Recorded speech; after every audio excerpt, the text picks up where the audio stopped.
दोस्तों आपका स्वागत है हमारे चैनल साइंस ज्ञान हब में। आज की वीडियो में महत्वपूर्ण टॉपिक सेल डिवीजन और सेल साइकिल को हम ब्रीफ में समझेंगे। ठीक है, तो चलिए समझते हैं। बात करें सेल साइकिल या सेल डिवीजन, तो पहले बात करते हैं सेल डिवीजन। सेल डिवीजन होता क्या है, यानी कोशिका विभाजन।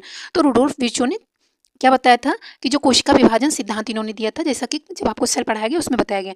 इन्होंने ये बताया कि जो नई कोशिकाएं हैं वो पहले की कोशिकाओं के विभाजन से ही बनती हैं। ठीक है, तो कोशिका का विभाजन क्या होता है, एक कोशिका का दो कोशिकाओं में विभक्त होना यानी बनना क्या होता है, कोशिका विभाजन होता है। कोशिका विभाजन से क्या होता है, कोशिका की वृद्धि होती है, विकास होता है, पुनरुत्भवन होता है। प्रजनन की प्रक्रिया किससे होती है, कोशिका विभाजन के द्वारा ही होती है।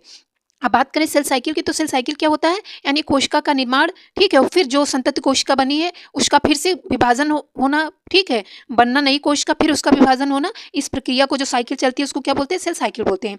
अब अगर हम बात करें कोशिका विभाजन के स्टेप की, तो पहला होता है इंटरफेज। इंटरफेज में तीन अवस्था होती है। पहला होता है जीवन फेज, ठीक है, पहला जीवन फेज होता है जिसे गैप फेज बोलते हैं या पहला अंतराल बोलते हैं। दूसरा यस फेज जिसको हम संश्लेषण या सिंथेसिस फेज बोलते हैं। तीसरा होता है G2, ठीक है, गैप टू फेज बोलते हैं।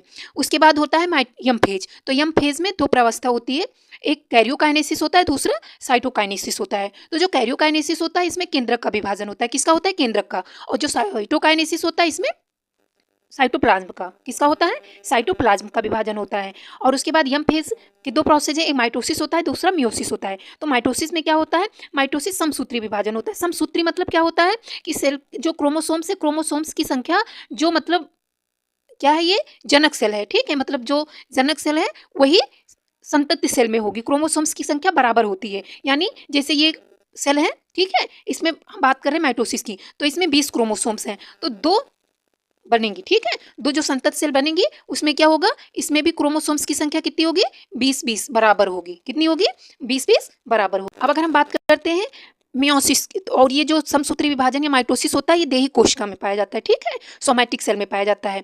और जो मियोसिस होता है ये जनन सेल में पाई जाती हैं। इसमें क्या होता है, इसमें क्रोमोसोम्स की संख्या आधी हो जाती है। कितनी हो जाती है, आधी हो जाती है। इसमें 4 संतत बनती हैं।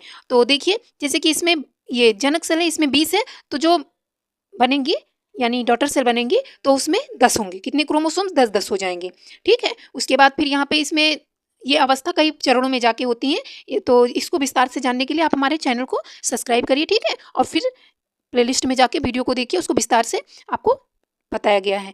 धन्यवाद।